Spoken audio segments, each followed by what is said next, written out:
আসসালামু আলাইকুম সবাইকে। এসএসসি 2026 কেমন আছো তোমরা সবাই? আশা করি সবাই ভালো আছো। আজকে আমি তোমাদের উচ্চতর গণিত বিষয়ের উপর একটি পূর্ণাঙ্গ সাজেশন দেব। পাশাপাশি এই সাবজেক্টে তোমরা কিভাবে খুব সহজে 90+ মার্কস তুলতে পারবে সে বিষয়ে পূর্ণাঙ্গ আলোচনা করব। তো তোমাদের এজন্য সবাইকে বলবো পুরো ভিডিওটা একটু মনোযোগ সহকারে দেখার জন্য। শুরুতে আমি একটু গুরুত্বপূর্ণ কথা বলতে চাই, সেটা হলো এই সাবজেক্টটা কিন্তু অনেকে হচ্ছে ফোর্থ সাবজেক্ট হিসাবে নিয়ে থাকো। সো এই ফোর্থ সাবজেক্ট আমার নেওয়ার ফলে তোমরা কিন্তু অনেকে এই সাবজেক্টটাকে একটু অবহেলার চোখে দেখে থাকো।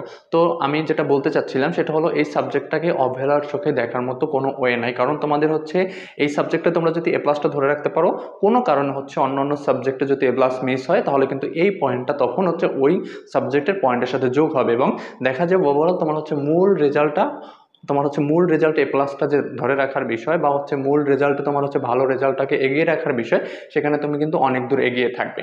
ঠিক আছে? তো তোমাদের এসএসসি 2026 সালে যারা পরীক্ষা দিচ্ছ তাদের জন্য কিন্তু হচ্ছে হায়ার ম্যাথ বা উচ্চতর গণিতে এ প্লাসটা ধরে রাখা আরও সহজ। এর মূল কারণ হচ্ছে তোমাদের শর্ট সিলেবাস। হ্যাঁ, তোমাদের শর্ট সিলেবাসের জন্য আমি বলতে পারি তোমরা কিন্তু সবাই চাইলে এই সাবজেক্টে শুধু এ প্লাস না 90+ মার্কসই তোমরা তুলতে পারবে। জাস্ট একটু কিছু তোমার হচ্ছে গাইডলাইন ফলো করতে হবে এবং সাজেশনটা যদি দেখো তাহলে সেটা অনুযায়ী যদি তোমার হচ্ছে পড়াশোনার এখন কন্টিনিউ করতে পারো তাহলে কিন্তু তোমরা নিশ্চিতভাবে এই সাবজেক্টে এ প্লাসটা ধরে রাখতে পারবে। উচ্চতর গণিতকে অনেকে ভয় পায়, আসলে উচ্চতর গণিতকে ভয় পাওয়ার কিছু নেই। কারণ হচ্ছে আমি মনে করি হচ্ছে সাধারণ গণিতের থেকে উচ্চতর গণিত সহজ। ঠিক আছে? তোমরা দেখো, তোমাদের শুরুতে আমি যেটা একটু দেখাতে চাই সেটা হলো প্রশ্নের মান বন্টনটা। কারণ প্রশ্নের মান বন্টনটা তুমি যদি ভালোভাবে বুঝতে পারো তাহলে তুমি সাজেশনটাও ভালোভাবে বুঝতে পারবে এবং তোমার কিভাবে পড়াশোনাটা করা উচিত কোন ওয়েতে সেটাও তুমি ক্লিয়ারলি বুঝতে পারবে। দেখো, তোমাদের সৃজনশীল প্রশ্ন 60টা আসবে। সৃজনশীল প্রশ্ন আসবে 60টা, সেখান থেকে অ্যান্সার দিতে হবে 4টা। এবং তোমার হচ্ছে সংক্ষিপ্ত প্রশ্ন আসবে 60টা, সেখান থেকে অ্যান্সার দিতে হবে 5টা। এবং হচ্ছে তোমার 25টা হচ্ছে এমসিকিউ। ঠিক আছে? তো সৃজনশীল প্রশ্ন 4টা হচ্ছে 40 মার্কস, 5টা তোমার হচ্ছে সংক্ষিপ্ত প্রশ্নে 10 মার্কস এবং 25টা এমসিকিউতে 25 মার্কস। ওভারঅল তোমাদের হচ্ছে 75 মার্কসে পরীক্ষা হবে, বাকি 25 মার্কস হচ্ছে তোমার প্র্যাকটিক্যাল। এখন এখানে আবার একটা প্রশ্ন আছে বা কথা আছে, সেটা হলো তোমাদের 3টা বিভাগ আছে। একটা হচ্ছে বীজগাণিতিক অংশ, একটা হচ্ছে জ্যামিতি ও ভেক্টর অংশ, একটা হচ্ছে ত্রিকোণমিতি ও সম্ভাবনা অংশ, অর্থাৎ ক বিভাগ, খ বিভাগ, গ বিভাগ। এখন তোমার হচ্ছে ক বিভাগ থেকে প্রশ্ন আসবে হচ্ছে 3টা, অ্যান্সার মিনিমাম একটা করতেই হবে। তোমার হচ্ছে খ বিভাগ থেকে প্রশ্ন আসবে 2টা, মিনিমাম একটা অ্যান্সার করতেই হবে। এবং গ বিভাগ থেকে প্রশ্ন আসবে 2টা, মিনিমাম একটা অ্যান্সার করতেই হবে। তো 1 2 3 তুমি হচ্ছে ওভারঅল তোমার হচ্ছে 4টা প্রশ্নের যেহেতু অ্যান্সার করতে হবে, মিনিমাম একটা দুইটাও দিতে পারো, মিনিমাম একটা দুইটাও দিতে পারো, মিনিমাম একটা দুইটাও দিতে পারো। অর্থাৎ তোমার 60টা সৃজনশীল, 60টা থেকে এখানে তোমার হচ্ছে 4টার অ্যান্সার করতে হবে। একটু ভালোভাবে বোঝার চেষ্টা করো। তোমার হচ্ছে 3টা থাকবে, একটা মিনিমাম অর্থাৎ কমপক্ষে একটা তোমাকে দিতেই হবে প্রত্যেকটা বিভাগ থেকে। তাহলে প্রত্যেকটা বিভাগ থেকে যদি আমার কমপক্ষে একটা করে দিতেই হয় তাহলে 3টা প্রশ্ন হয়, বাকি থাকে একটা প্রশ্ন। সেই একটা প্রশ্ন তুমি হচ্ছে ক বিভাগ থেকেও দিতে পারো, খ বিভাগ থেকেও দিতে পারো, গ বিভাগ থেকেও দিতে পারো, তোমার যেখান থেকে খুশি তুমি সেটা দিতে পারো। এখন তাহলে একটু দেখো, আমি যদি গ বিভাগ থেকে শুরু করি, গ বিভাগে আমার 2টা অধ্যায় আছে ত্রিকোণমিতি, তাও হচ্ছে আংশিক, পুরাটা না। তোমরা শর্ট সিলেবাসটা একটু দেখে নিবা। আংশিক মানে এখানে 8 অধ্যায় সবকিছুই না, 8 অধ্যায়ের ভিতরে অল্প কিছু বিষয় আছে।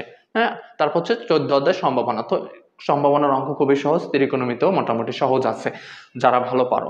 তো সম্ভাবনা থেকে তুমি একটা তো 100% কমন পাবাই, গ্যারান্টি। মানে ওভারঅল এখান থেকে তুমি হচ্ছে 2টা থেকে 2টা কমন পাচ্ছ। তুমি হচ্ছে এখান থেকেও 2টা থেকে 2টা কমন পাচ্ছ, অর্থাৎ স্থানাঙ্ক জ্যামিতি এবং সমতলী ভেক্টর থেকেও 2টা থেকে 2টা কমন পাচ্ছ। আর তোমার এইখানে আছে কয়টা? 4টা অধ্যায়, 4টা অধ্যায় থেকে 3টা প্রশ্ন আসবে। এখন তোমার হয়তো কোনো বোর্ডে দেখা যাবে বীজগণিত, অসীম ধারা এবং দ্বিপদী বিস্তৃতি, এই 3টা অধ্যায় থেকে 3টা দিছে, অথবা কোনো জায়গায় দেখা যাবে সূচক লগারিদম, তারপর হচ্ছে দ্বিপদী বিস্তৃতি, অসীম ধারা, এই 3টা অধ্যায় থেকে দিছে। অর্থাৎ ওভারঅল 4টা অধ্যায় থেকে একটা অধ্যায় বাদ পড়বে। কিন্তু তোমরা যদি হচ্ছে আমার কাছে সহজ যে 2টা অধ্যায় মনে হয়, আমার কাছে সহজ মনে হয়, তোমাদের কাছে কার কাছে সহজ মনে হয় সেটা আমি জানি না, তবে তোমার কাছে যে অধ্যায়গুলো সহজ মনে হবে তুমি সেখান থেকে 2টা অধ্যায় করলেই তোমার এনাফ।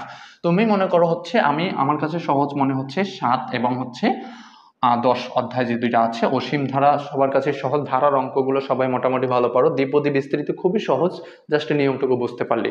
ঠিক আছে, তো তোমাদের যাদের হচ্ছে এখনো বেসিক থেকে অ্যাডভান্স লেভেল পর্যন্ত শেখা হয় নাই বা তোমাদের এখনো হায়ার ম্যাথে দুর্বলতা আছে, তাদেরকে বলবো আমার অনলাইন প্রাইভেট ব্যাচে ভর্তি হতে পারো। এখানে কিন্তু 3টা গ্রুপ আছে আমার অনলাইন প্রাইভেট ব্যাচে। তোমার হচ্ছে গ্রুপ এতে হচ্ছে ইংরেজি প্রথম, ইংরেজি দ্বিতীয় এবং গণিত, এই 3টা সাবজেক্ট 300 টাকা প্রতি মাসে ফি জমা দিয়ে তুমি হচ্ছে পড়তে পারবে।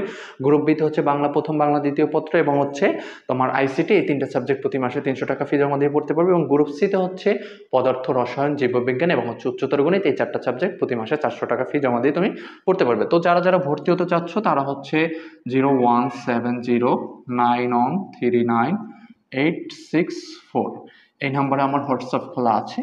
এই নাম্বারে আমার সাথে হোয়াটসঅ্যাপে যোগাযোগ করে তোমাদের ভর্তিটা কনফার্ম করে নিতে পারো। যত দ্রুত ভর্তি হবে ততই তোমাদের জন্য উপকার। তো আমি আবারও বলছি 017093986 ঠিক আছে। তো যেটা বলছিলাম, এখন দেখো এখান থেকে একটা তো 100% কমন পাবেই। হ্যাঁ, এখান থেকে একটা 100% কমন পাবো, তোমার হচ্ছে দুইটাও পেতে পারো।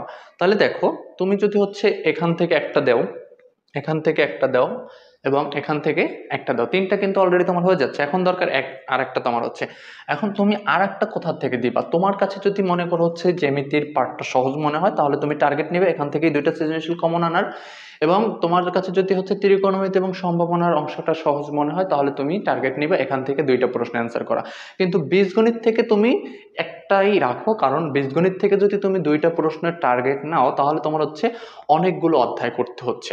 আমি মনে করি এখানের থেকে তোমার এগুলোতে তুমি সহজে কিছু লিখতে পারবা, সহজে মার্কস তুলতে পারবা। যেমন স্থানাঙ্ক জ্যামিতি এবং সমতুল্য ভেক্টর, এই 2টা অধ্যায় তোমার শুধু পরীক্ষার জন্য না, তোমার হচ্ছে ইন্টারে যদি তুমি সায়েন্স নিয়ে পড়তে চাও তাহলে আমি মনে করি তোমার এই 2টা অধ্যায় শেখাটা জরুরি। কারণ তোমার হচ্ছে স্থানাঙ্ক জ্যামিতি এবং হচ্ছে সমতুল্য ভেক্টর রিলেটেড তুমি তোমার হচ্ছে ইন্টারে হায়ার ম্যাথেও তুমি অধ্যায় পাবা। তো এখানে যদি তুমি বেসিকটা খুব ভালোভাবে ক্লিয়ার করতে পারো বা এখানে যদি তুমি মোটামুটি ভালোভাবে শিখে যেতে পারো তখন কিন্তু হচ্ছে ইন্টারে তোমার পড়াটা অনেক সহজ হবে।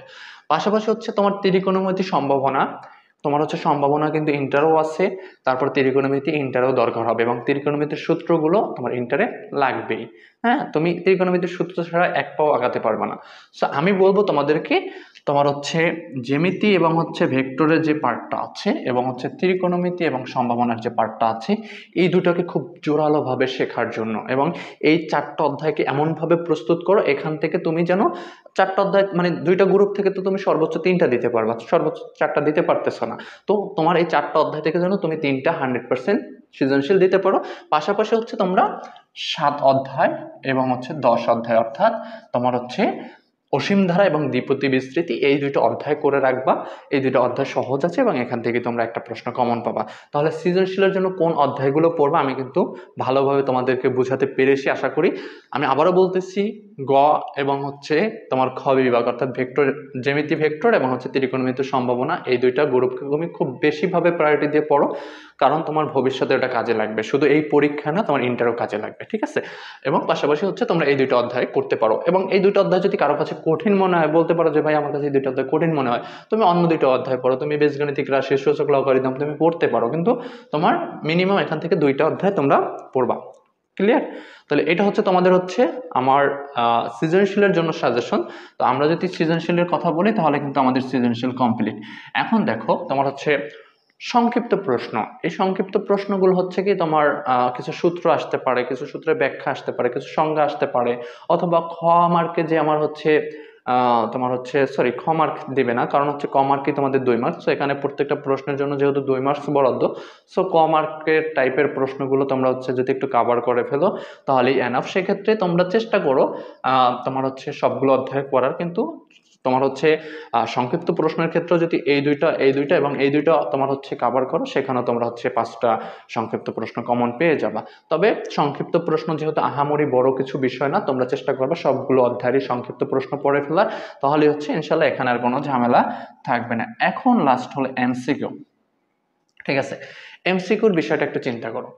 এমসিকিউ কিন্তু হচ্ছে 25টা মার্কস, এবং এই 25টা মার্কসের জন্য তোমাদের পূর্বে যারা পরীক্ষা দিয়েছে তাদের কিন্তু অনেকগুলো অধ্যায়ের সাথে ফাইট করতে হয়েছে, ঠিক আছে। কিন্তু তোমাদের কিন্তু এটা একটা সুবর্ণ সুযোগ বলতে পারো যে অল্প কিছু অধ্যায়ের সাথে তোমরা ফাইট করেই 25টা মার্কস তোমরা অর্জন করতে পারবা, ঠিক আছে। তো এজন্য এমসিকিউতে যদি ভালো করতে চাও তাহলে প্রত্যেকটা অধ্যায়ের বেসিক সম্পর্কে তোমার ধারণা থাকতে হবে, এবং পাশাপাশি প্রচুর পরিমাণে এমসিকিউ তোমাকে প্র্যাকটিস করতে হবে। এক্ষেত্রে তুমি কোনো কম্প্রোমাইজ করতে পারবে না। ধরো তোমার হচ্ছে অনেক জায়গায় সাজেশন দেয় 200 এমসিকিউ 300 এমসিকিউ, ওগুলো তোমার ফলো করার দরকার নেই। তোমার কাছে মেইন বই আছে, তুমি জানো মেইন বই থেকে 100% কমন পড়বে। তুমি প্রত্যেকটা অধ্যায়ের সূত্রগুলো ভালোভাবে মাথায় রাখো, প্রত্যেকটা অধ্যায়ের বেসিকটা ভালোভাবে মাথায় রাখো। এরপরে তুমি হচ্ছে গাইড বই যতগুলো এমসিকিউ আছে সেগুলো প্র্যাকটিস করো, তুমি হচ্ছে টেস্ট পেপারে যতগুলো এমসিকিউ আছে সেগুলো প্র্যাকটিস করো, তুমি হচ্ছে পূর্বের বিগত সালে যে প্রশ্নগুলো হয়েছে এমসিকিউ সেগুলো প্র্যাকটিস করো। দেখবে তুমি যদি একটু বেশি বেশি প্র্যাকটিস করতে পারো তাহলে তোমার এখানে 25-এ 25ই আনা প্রায় সম্ভব। দরকার নেই আমার 25-এ 25, আমি ওখান থেকে কিছু কম পাই, কিন্তু আমার যেন বিন্দু পরিমাণে A+ নিয়ে সন্দেহ না থাকে। সো সেজন্য তোমাকে হচ্ছে প্রস্তুতিটা জোরালোভাবেই নিতে হবে। কারণ আমি যেটা বলছি যে এই সাবজেক্টে তুমি যদি খুব সহজে A+টা ধরে রাখতে পারো, কারণ সায়েন্সের সাবজেক্টগুলো আসলে A+টা ধরে রাখা সহজ। তোমাদের প্র্যাকটিক্যালে 25টা মার্কস ওটা এমনিতেই তোমরা পাবা যদি তোমার হচ্ছে সাধ্যের সাথে সম্পর্ক থাকে এবং মোটামুটি একটু জানাশোনা থাকো, ঠিক আছে। তো ওই 25 মার্কস কিন্তু এমনিতেই পাচ্ছ। বাকি 75 মার্কসে তুমি যদি ভালো একটা আউটপুট আনতে পারো তাহলে তোমার A+-এর মার্কস এমনিতেই চলে আসে। সো এই জন্য যতটুকু পরিশ্রম দরকার ততটুকু পরিশ্রম করো, এবং তোমার হচ্ছে ম্যাথে ভালো করার সবথেকে বড় উপায় হচ্ছে তুমি যতটুকু বোঝো, পারো আর না পারো, তোমাকে বেশি বেশি প্র্যাকটিস করতে হবে এবং ভালো একটা শেখার মাধ্যম তোমাকে ফাইন্ড আউট করে নিতে হবে। আমি যেটা বলছি, আমার কাছে পড়তে পারো, পড়ে দেখতে পারো, আমার পড়াটা যদি তোমাদের ভালো লাগে তাহলে কন্টিনিউ করতে পারো। কারণ আমার এখানে ধরা বাঁধা নেই, আমি যেহেতু তোমার হচ্ছে প্রাইভেট আকারে পড়াই, তুমি হচ্ছে চাইলে 1 মাস পরেও দেখতে পারো, হ্যাঁ। আর তোমাদের ম্যাথের জেনারেল ম্যাথের উপর একটি ফুল কোর্স চালু আছে, সেখানে কিন্তু ভর্তি হলে তোমরা হচ্ছে ম্যাথের A to Z সেখানে পেয়ে যাবা। তো সেটা যদি ভর্তি হতে চাও জাস্ট আমার এই নাম্বারে যোগাযোগ করলে তোমরা কিন্তু সেটা ভর্তি কনফার্ম করতে পারবে। তো তোমার ম্যাথে ভালো করতে হলে যেটা বলছিলাম যে অবশ্যই বেশি বেশি প্র্যাকটিস করতে হবে এবং তোমার বেসিকটা একটু স্ট্রং থাকতে হবে। যেমন তুমি ত্রিকোণমিতি করতে যাবা, ত্রিকোণমিতির সূত্রগুলো যদি তোমার মাথায় না থাকে তুমি কখনোই অঙ্কে ভালো পারবা না, ঠিক আছে। সো এরকম হচ্ছে প্রত্যেকটা অধ্যায়ের বেসিকগুলো ক্লিয়ার করবা, সূত্রগুলো তোমার হচ্ছে ভালোভাবে মাথায় রাখার চেষ্টা করবা, তারপর প্রচুর পরিমাণে প্র্যাকটিস করবা। মেইন বইটা কমপ্লিট হলে গাইড বইটা কমপ্লিট হলে তোমার টেস্ট পেপারটা কমপ্লিট হলে তোমার বিগত সালের প্রশ্নগুলো, তারপরে তুমি বেশি বেশি হচ্ছে মডেল টেস্ট পরীক্ষা দেওয়ার চেষ্টা করবা, ঠিক আছে। সো যারা পুরো ভিডিওটা দেখেছো তাদেরকে অসংখ্য ধন্যবাদ। আশা করি পুরো বিষয়বস্তুটা তোমরা বুঝতে পেরেছো এবং এই অনুযায়ী হচ্ছে তোমার পড়াশোনাটা কন্টিনিউ চালিয়ে যাও। দেখা হবে পরবর্তী ভিডিওতে। আজকে পর্যন্তই, আল্লাহ হাফেজ।